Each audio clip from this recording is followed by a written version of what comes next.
Okay, good morning.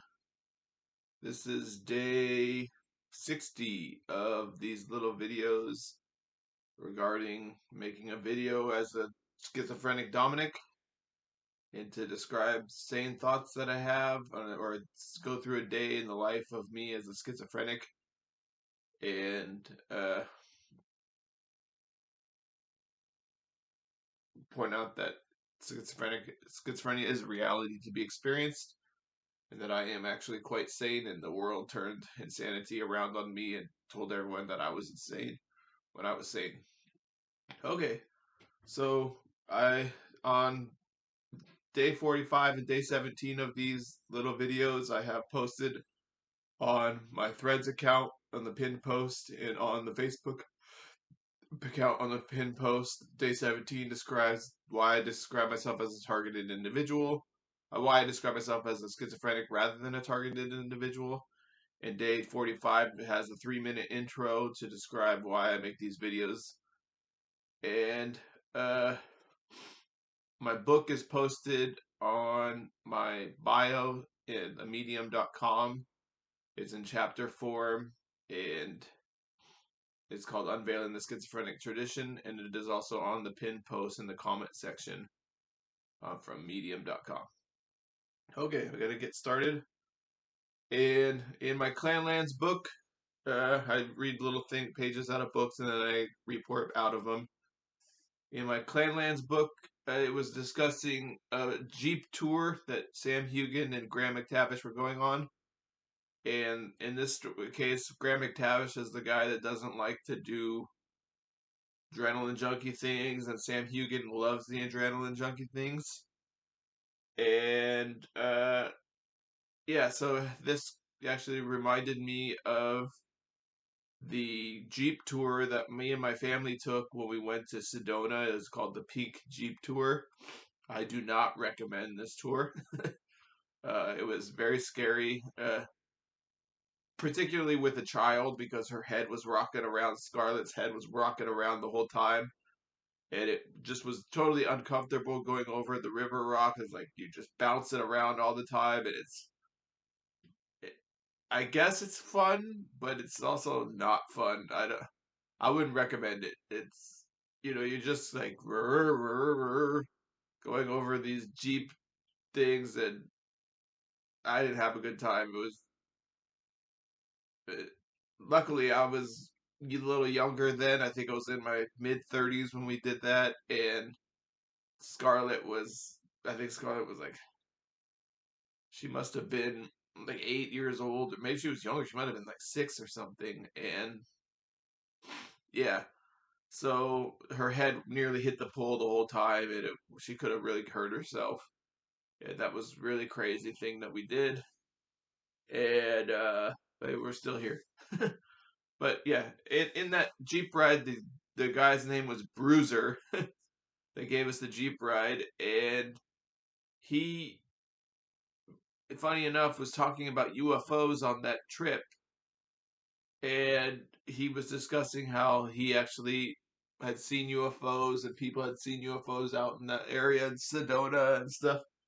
And so I had remembered that, and yeah, it was my first encounter with a UFO spotter in Arizona and stuff like that. So I thought that was kind of interesting. Yesterday we ate at a good. Yesterday I was going around with my parents, spending time with them in their retirement, and we went to a place called Copper Hill BBQ up here in, I guess it would be Valencia, and it's over by LA Fitness. And it's a really good place. I think it's family owned, and it's got great food and stuff.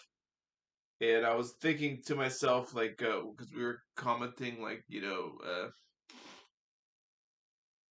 were commenting about like some people that complain about food or whatever, and I was thinking to myself, I have the Irish side of me. I'm not less the Italian side, where the Italian side you're gonna be maybe a little bit picky about food or whatever.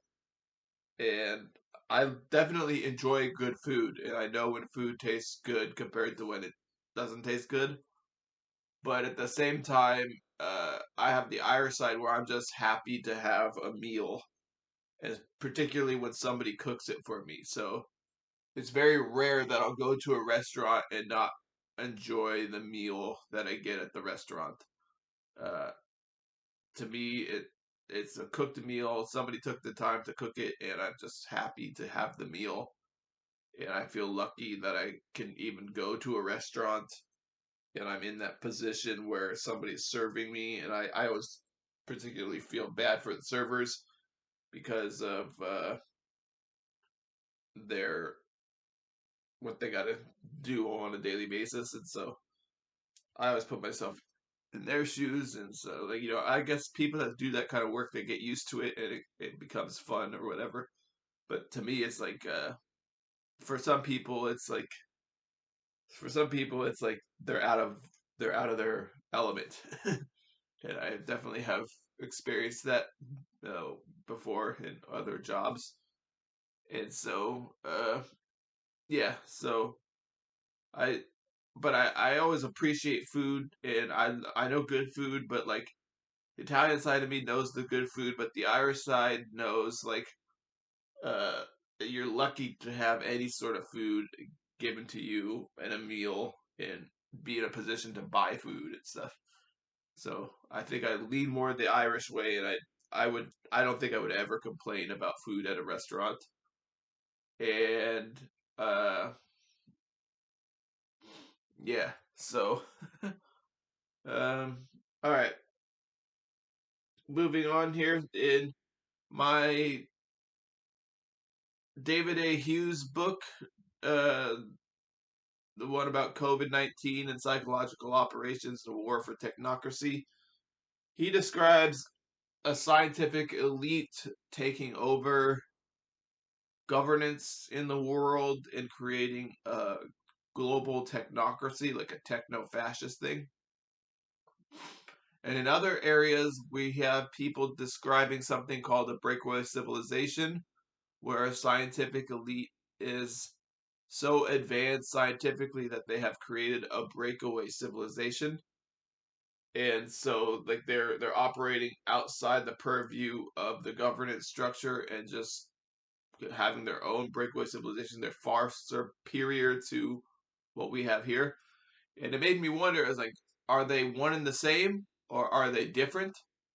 Are there different motives operating the breakaway civ versus the techno fascist takeover, the technocracy takeover? And so I'm still reading these books. I'm still reading the book on technocracy, and I come across ideas about breakaway civilization. I'd like to get Dr. Stephen Greer's books, and I would like to read them because he seems to be very interesting, and so yeah. But yeah, I started thinking like, are they one and the same, or is the technocracy and the breakaway civilization are they different? Are there different motives operating each one? And so yeah, I don't know. It made me think that today as I was reading about the technocracy. As I was listening to my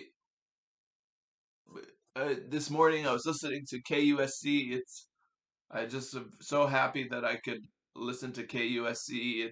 It's a it's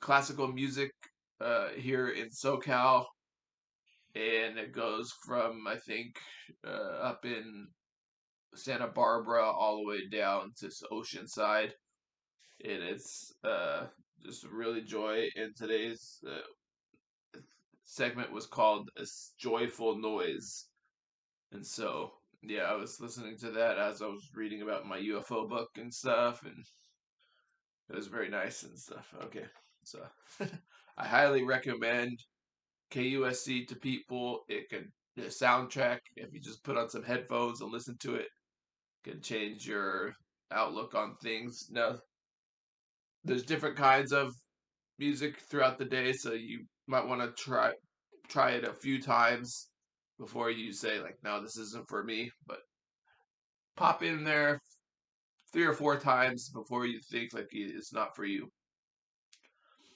Okay. And then you could also go to their on their app. They have certain segments like certain types of classical music streaming services, and so you can get the kind you like. In my Derrick Jensen book, which is A Language Older Than Words, he's the anti-civilization activist. He was describing today uh, being a white guy who was unwelcome in certain sections when he was playing basketball, and it made me kind of. I thought it was kind of funny because, um, well, it made me think a lot of things, but uh, he was describing up in Spokane. Spokane is not that far away from the Aryan Brotherhood or the Aryan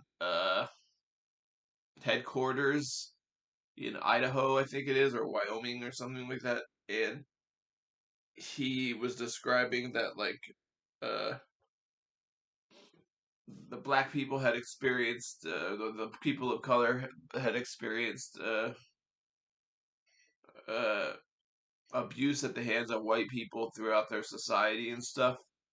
And it made me think, like, well, I guess that's a little different than California because my experience growing up was a little different. When I played basketball, uh, I was always welcomed by the people of color and particularly black children and stuff.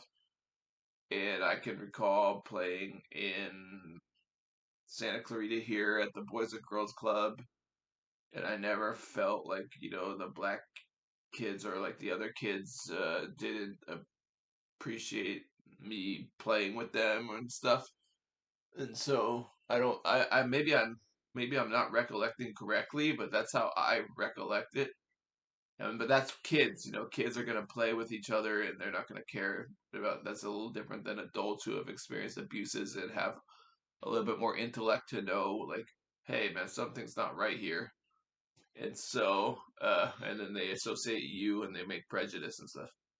So yeah, so I was recalling some of my fondest memories were of playing with like these particular black kids from Los Angeles who came over in the summer. They would come in the summer to the club and they would visit, and we would play basketball for hours on end in the gym, and we would play full court games. And it was, I just remember going full court, like, oh, it was a big deal to me because I think I was young and stuff, and I was like, we're going full court and play basketball, and we would play for hours, and that was a lot of fun. And so I never really experienced this animosity as a white guy on a basketball court. Although I do know that there was like, I think there was some prejudice sometimes, like, if you're white, you can't play or something. So I did experience that maybe a little bit, but quickly if you show you can play, the next day it's like, oh, you can play. So it wasn't really that big a thing. Uh, uh yeah. So Jensen was talking about when I got to college, it was a little different. It was a different clientele because it's more intellectual students at a university, and I at that time I was not playing to kind of prove myself or anything like that. I was not trying to like show what I could do and stuff. I just wanted to run up and down the court and lose weight. So I was just happy to get on the court and play basketball again after not playing for 3 or 4 years. So that was just fun that was just fun to do, and I don't recall any like you're a white guy or something. It's because we were all same students at the school, so I didn't really feel that. And Kobe actually came in and practiced at our gym one time, so that was fun. And that was just a lot of fun. I never had that experience with basketball. I always was welcome everywhere I went playing basketball for the most part. Uh, yeah, okay. I gotta stop. Okay, so today was a nice day. Thank you so much for listening, and I'm gonna go ahead and stop here. Okay, goodbye.